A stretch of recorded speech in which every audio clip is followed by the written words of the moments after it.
હાલો, આપણે લાસ્ટ લેક્ચરમાં કંજક્શન એટલે કે સંયોજકોમાં ત્રણ પ્રકારના સંયોજકોનો અભ્યાસ કર્યો.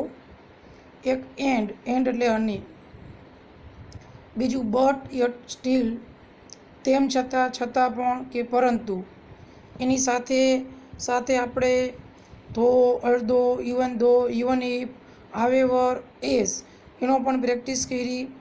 અને ત્યાર પછી ઓર અધરવાઇઝ અથવા ઓર એલ્સ અથવા તો નહીંતર, આ જે ત્રણ પ્રકારના સંયોજકનો આપણે અભ્યાસ કર્યો એમના વાક્યની એક્સરસાઇઝ નંબર 1 સોલ્વ કરી. આજે આપણે આગળના સંયોજકનો અભ્યાસ કરીએ. ત્યાર પછી ત્રીજું અથવા કે ચોથું, આમાં નંબર 3 છે પણ ખરેખર અહીંયા 4 આવે.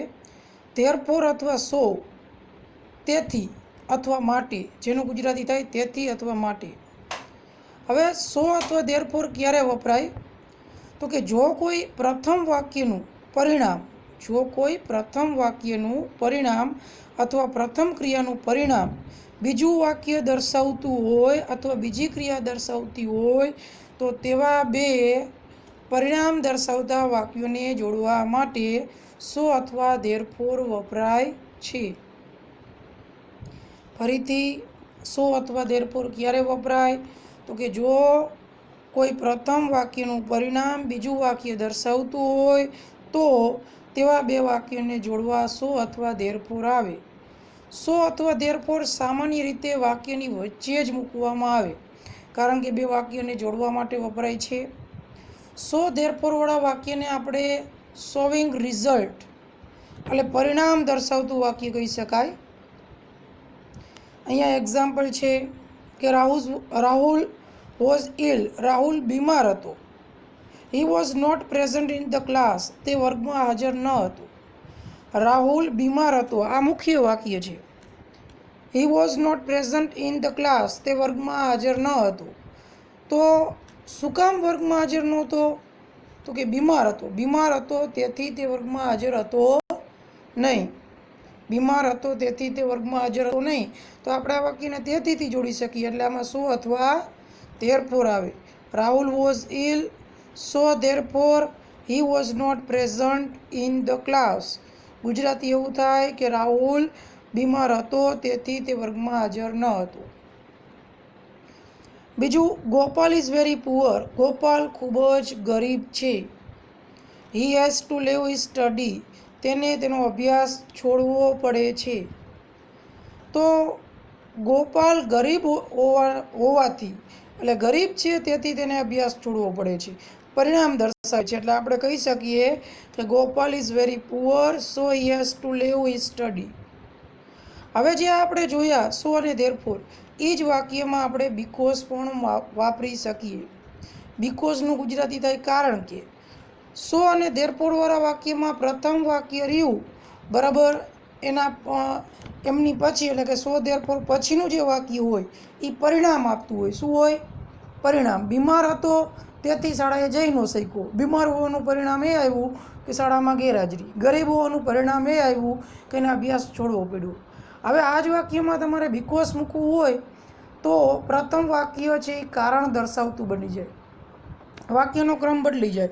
જેમ કે Rahul was not present in the class, Rahul વર્ગમાં હાજર ન હતો બીકોઝ કારણ કે હી વોઝ ઇલ. તો પછીનું વાક્ય કારણ બનાવતું થઈ જાય. શું? કારણ દર્શાવતું. પછીનું વાક્ય પરિણામ દર્શાવતું હોય તો સો અથવા ધેરફોરથી જોડવાનું અને કારણ દર્શાવતું હોય તો બીકોઝથી, જે આપણે આગળ શીખશું. ત્યાર પછી આઈધર ઓર અથવા નાઈધર નોર. આઈધર ઓર, તો આઈધર ઓર એનું ગુજરાતી થાય અથવા આ અથવા તો તે.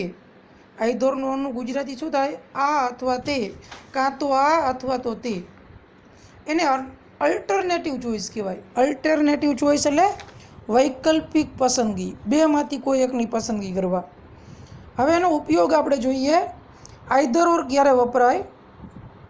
તો બેમાંથી કોઈ એક એવા વિકલ્પની પસંદગી સૂચવવા આઈધર ઓર વપરાય છે. બેમાંથી કોઈ એકની પસંદગી સૂચવવા આઈધર ઓર વપરાય છે. આઈધર ઓરવાળી વાક્ય રચનાને હકાર અર્થવાળી વાક્ય રચના કહેવાય.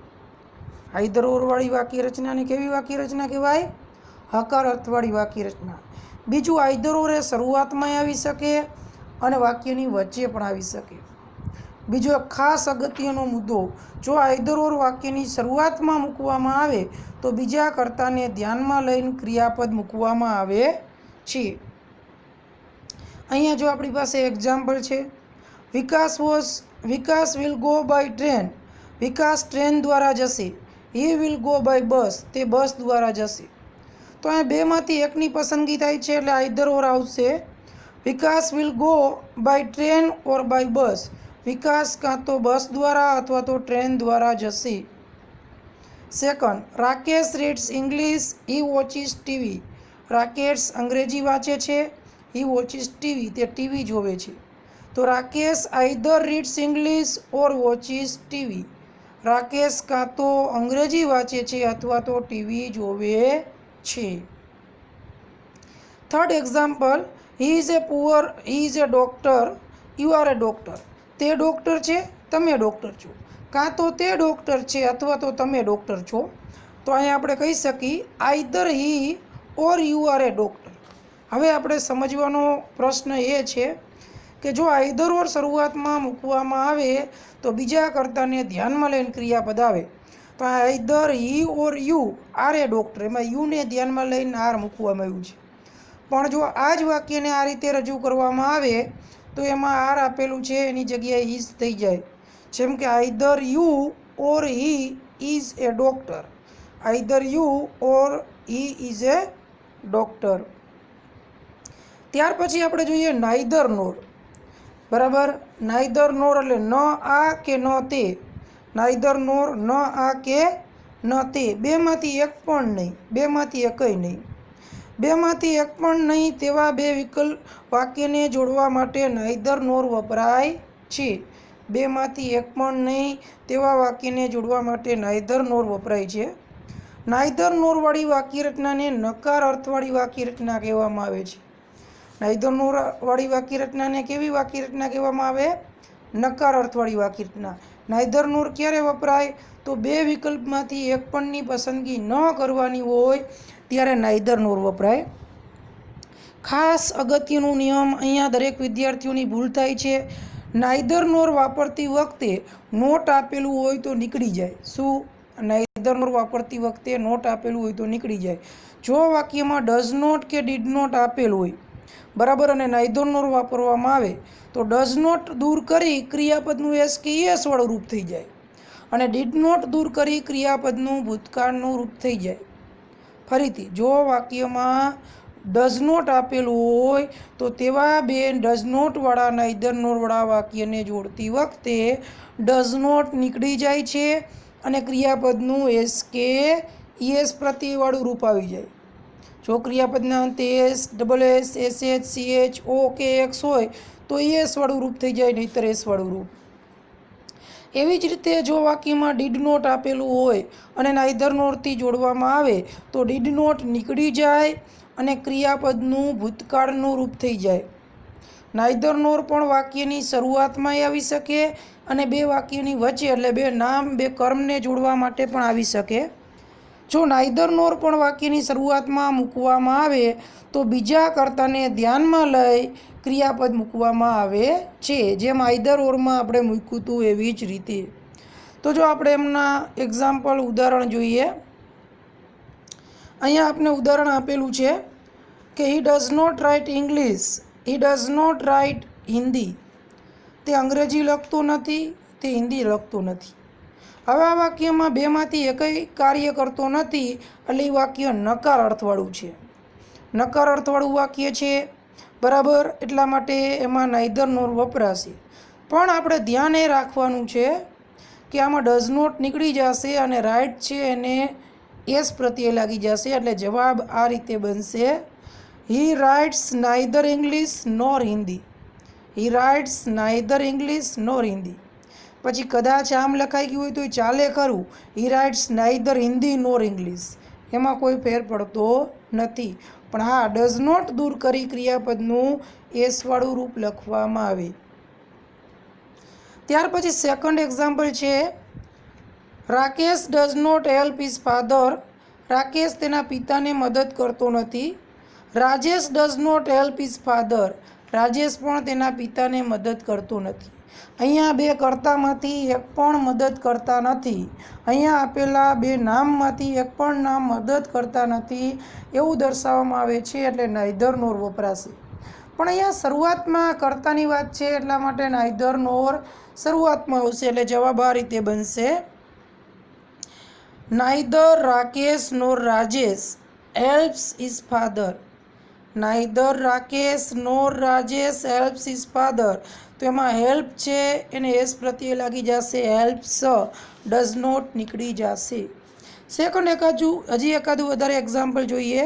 આઈ am not a businessman, you are not a businessman. I am not a businessman, હું ધંધાર્થી નથી.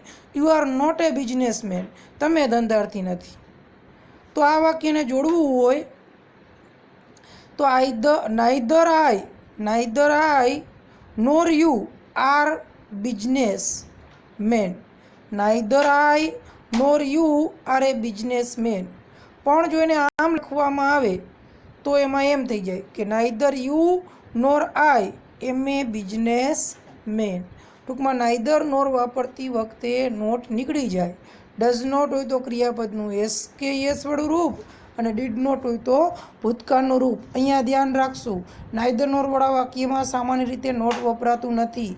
એડિટિંગ આપણે કરેક્ટ એરર આવે છે એમાં પણ આ મુદ્દો પૂછાઈ શકે. ત્યાર પછી આપણે સંયોજક શીખીએ બોથ એન્ડ, જેનું ગુજરાતી થાય બંને, આ અને તે. બંને, આ અને તે. અને એમાં શબ્દ છે not only but also. Not only but also, માત્ર આ જ નહીં તે પણ. હવે આઈધર ઓર નાઈધર નોરવાળા વાક્ય છે એ આઈધર ઓર અને નાઈધર નોરવાળા વાક્યને અલ્ટરનેટિવ ચોઇસવાળા વાક્ય કહી શકાય. એટલે કે વૈકલ્પિક પસંદગીવાળા વાક્ય, અથવા તો વૈકલ્પિક પસંદગી નથી દર્શાવતું એવું વાક્ય નાઈધર નોરમાં. પણ નોટ ઓનલી અને બટ ઓલ્સો કે બોથ ઓનલીવાળા વાક્યને અલ્ટરનેટિવ ચોઇસનું વાક્ય કહેવાય નહીં, એને કનેક્ટિવ કહેવામાં આવે, એક્સપ્રેસિંગ કનેક્ટિવ સેન્ટેન્સ, જે આપણે આગળ વિસ્તારથી શીખશું.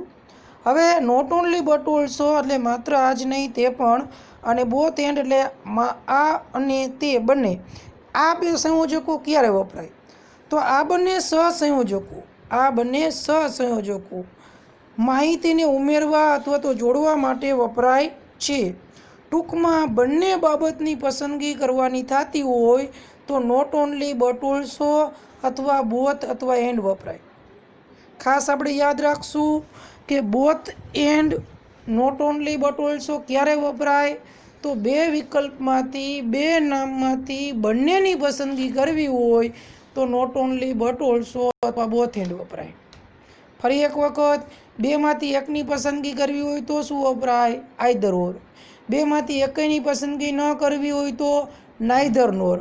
પણ બંનેની પસંદગી કરવામાં આવતી હોય તો નોટ ઓનલી બટ ઓલ્સો અથવા બોથ એન્ડ વપરાય. હવે નોટ ઓનલી અને બટ ઓલ્સો અને બોથ એન્ડ વચ્ચે તફાવત શું? તો જો બોથ એન્ડ વાક્યની શરૂઆતમાં વપરાય તો તેની સાથે બહુવચનનું ક્રિયાપદ વપરાય છે, પણ નોટ ઓનલી બટ ઓલ્સો વાક્યની શરૂઆતમાં વપરાય તો એની સાથે એકવચનનું ક્રિયાપદ વપરાય. ટૂંકમાં બંને વચ્ચે તફાવત એટલો કે નોટ ઓનલી અને બટ ઓલ્સો એ પણ શરૂઆતમાંય વપરાય અને વાક્યની વચ્ચે વપરાય. વાક્યની વચ્ચે વપરાય તો એમાં કોઈ ફેર પડતો નથી, તો સેમ વાક્ય રચના બને.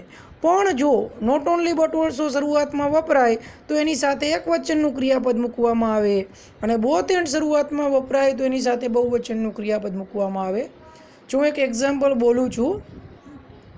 એક્ઝામ્પલ તરીકે, Mahesh writes English. Mahesh writes English.